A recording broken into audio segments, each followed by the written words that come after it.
A man's malehood is tied to his plumbing. That is, the biology with which he was born that establishes his male identity. Then that male becomes a boy. Boyhood is tied to dependency and immaturity. So we got a couple of hoods. We got malehood, that's strictly biological identity. You've got boyhood, which is dependency and immaturity. But the goal of malehood is manhood.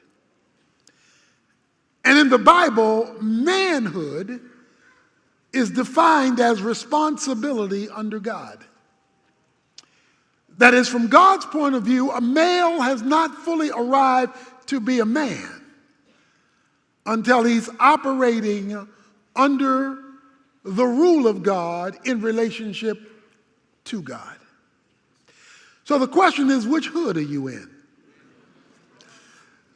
Just malehood, immaturity, irresponsibility, boyhood, regardless of your age.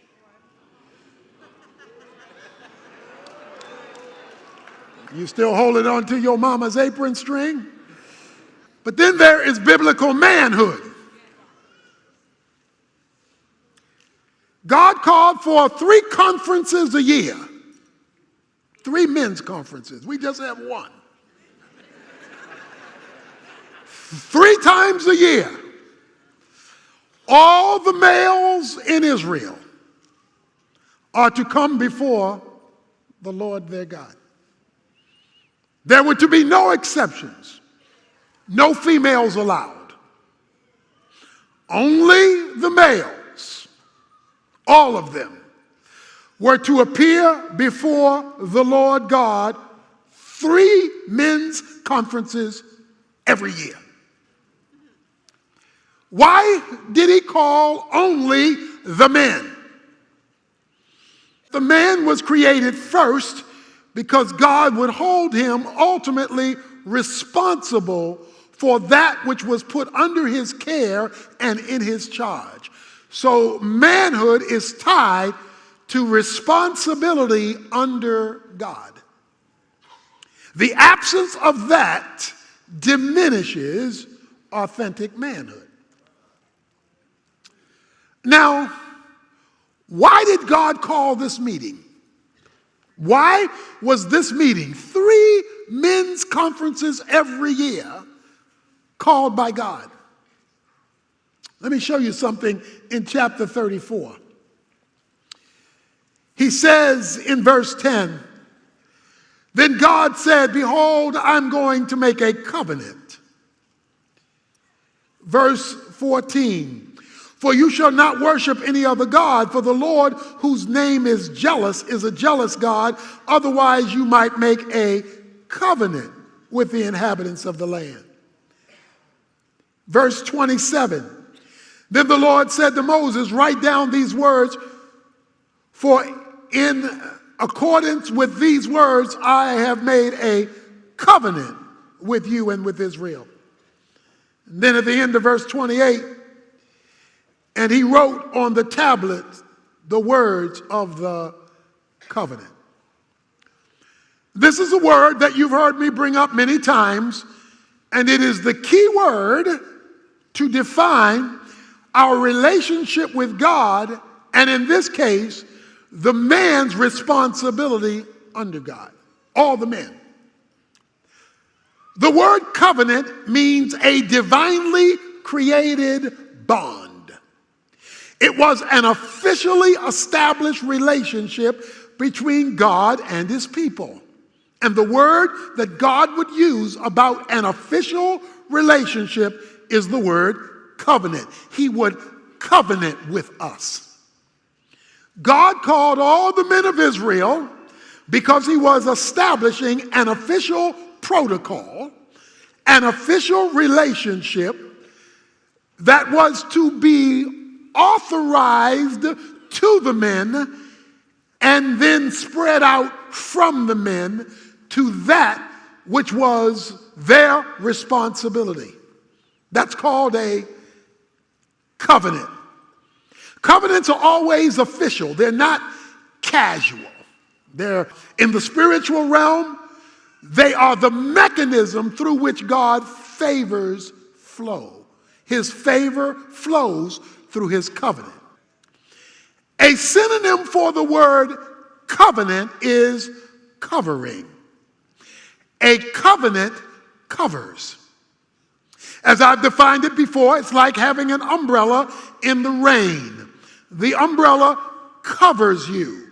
Doesn't stop it from raining, it just stops it from raining on you because you are covered. Now you can have an umbrella but not be under it. Well, even if you are in the covenant, if you are not under the covenant, you go uncovered. So we have a generation today of uncovered men. They may go to church, they may be Christian, but they're not covered. And if you are an uncovered man, that means it's raining on all the folk in your life too. Because you're uncovered, they're getting wet.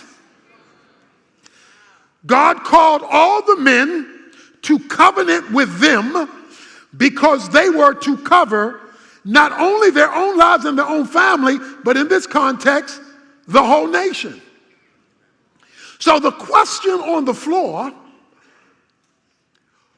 was to bring all the men in alignment with the covenant so that they would be covered by God, so that that which they are responsible for in the covenant would be covered too.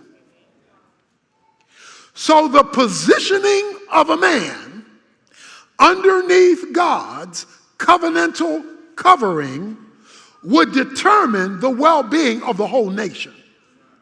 The issue of the covenant is alignment. See, a lot of men are pushing buttons, cussing and fussing, and nothing's opening. The wife not changing, the children not changing, the career's not changing, but they pushing all the buttons, and God is saying, I'm waiting for you to get in alignment. Because if you will get in alignment under me, you'll see some power that you didn't know you had. But because you're out of alignment and not operating in relationship under my divine rule, all your buttons aren't working. So God would call all the men of Israel to 3 conferences a year to get them back in alignment, to get them functioning underneath God's covenantal covering. A man is not living up to his manhood if God can't tell him what to do. If you can overrule God, if God clearly says this and you say that, you said, you're not my boss, man. I'm the man. I make the final decisions. You only come when I want you. You do not tell me what to do. Now, everybody know men don't like folk telling them what to do, including God. Because plenty of men, when you say God says this, will go, but I think, but I feel, but I ain't into that. Okay, tell your boss that tomorrow at work. Adonai means I'm your boss man. I am the one who sets the governing guidelines for your decisions. And he says, I want all 3 relationships with you. I want to be your power. I want to be in relationship. And I want to have the right to overrule you. If God can't overrule you, you're not a man as far as he's concerned, you're a punk. Because you've not given him permission to be God over you or me. Whenever we buck him, we step outside of the covenant and we're no longer covered. No matter how much church you go to, no matter how much religious talk you talk, If he doesn't operate those three roles, your power, your relationship, and your ruler, 1 Corinthians 11, verse 3 says, God the Father is over Christ. And then it says, and every man is under Christ. So if you name the name of Jesus Christ, if you declare that you are a Christian, that means that you are to be operating underneath the lordship of Jesus Christ, which means Jesus Christ has the final say-so over your life in every area. There is to be no area where he can't overrule you. Unless Jesus Christ has the final say-so, he is not Lord and you are not covered. And then it says, a woman comes underneath a man. But a woman is supposed to only come underneath a man who's covered, so that she too is covered. Because if he not covered, it's a good chance she not covered. And so he called all the men to be under the covenant or under the covering. Psalm 25, verses 12 to 14. Oh, this is sweet. Watch this. Who is the man who fears the Lord? He will instruct him in the way he should go. His soul will abide in prosperity, and his descendants will inherit the land. Watch this. The secret of the Lord is for those who fear him, and he will make them know his covenant. That's why Exodus 33 is so critical. Verse 7. Now Moses used to take the tent and pitch it outside the camp, a good distance from the camp, and he called it the tent of meeting. Verse 9. Whenever Moses entered the tent, the pillar of the cloud would descend and stand at the entrance of the tent, and the Lord would speak with Moses. Verse 11. Thus the Lord used to speak to Moses face to face, just as a man speaks to his friend. When Moses returned to the camp, his servant Joshua, the son of Nun, a young man, would not depart from the tent. Then Moses said to the Lord, see, you say to me, bring up this people, but you yourself have not let me know whom you will send with me. I need some more information, God. Moreover, you have said, I have known you by name, and you have also found favor in my sight. Now, therefore, Lord, I pray you, if I have found favor in your sight, let me know your ways, that I might know you, so that I might find favor in your sight. Consider too that the nation or the people you've given me. Verse 17, the Lord said to Moses, I will also do this thing of which you have spoken, for you have found favor in my sight, and I have known you by name. Then Moses said, I pray you, show me your glory. And God said, I myself will make my goodness pass before you and proclaim the name of the Lord before you. You see what he did? He didn't wait for the conference. Says Moses built his own tent. He met with God regularly face to face because he knew the closer he was to God, the more information he'd get from God. And the more information he got from God, the better he would be able to fulfill his responsibilities in life. Too many men have failed to come under the covenant, bringing chaos to marriage, chaos to parenting, chaos to the culture, chaos to society. And I don't mean by that women don't have a responsibility. You are to be hearing from God. But you can't do that coming to church. You got to have your own tent. You got to have your own meeting place. You got to have your own regular interface with the living God to pitch a tent. The passage goes on to say that a lot of folk, when Moses went to the tent, would stand at their tent. In other words, they didn't go to the tent. They just stood and watched what Moses was doing. Don't come in and watch my tent. Get your own tent so that you can hear God for yourself.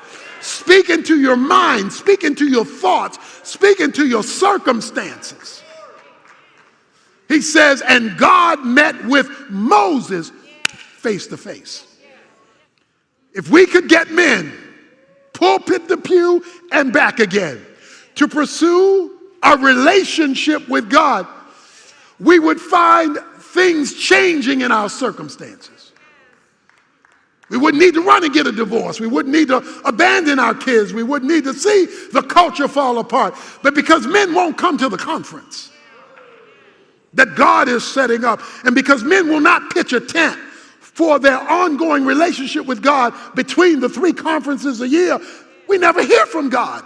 We just hear sermons from man. God's covenant is the key to the game of life.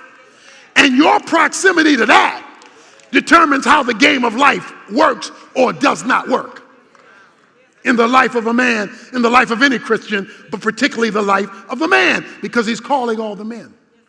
So it is time now that there would be no more excuses.